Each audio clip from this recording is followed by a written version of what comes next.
domestically, American Red Cross has long supported preparing for emergency response and building local capacities within communities, knowing that community members are first responders in most disasters, long before disaster response authorities show up. Internationally, we work very closely with a lot of partners around the world, including the International Federation for Red Cross and Red Crescent Societies, and many other partners within the Red Cross and Red Crescent network.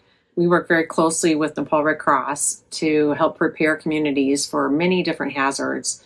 In particular, we are focusing on what is known as a silent killer, and that is extreme heat.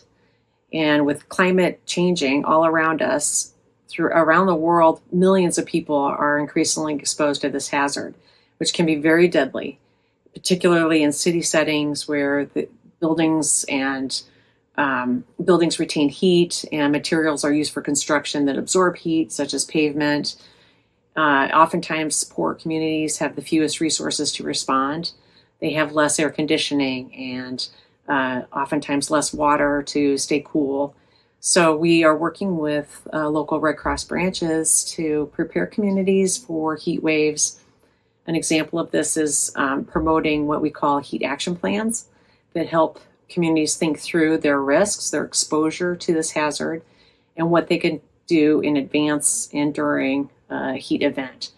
For example, we really try to emphasize simple steps that are low cost or no cost and yet can save lives, such as simply staying hydrated and making sure that others that are at risk within a community are taken care of, such as the elderly and children in particular. These are high-risk members of society.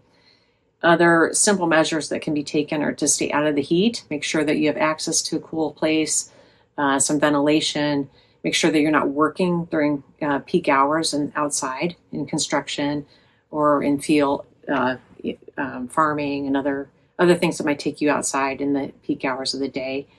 Wearing cool clothes, making sure you don't leave kids in the car when you're running in to go shop, or these are potentially very deadly situations. And also taking care of your pets. Oftentimes we forget about our other members of our family. So another thing that we do in addition to heat action plans is work to raise awareness globally at a global level all the way down to communities through what we call the Heat Action Day. We're turning into an annual event as a campaign to really encourage a lot of activity that would raise awareness in high-risk areas.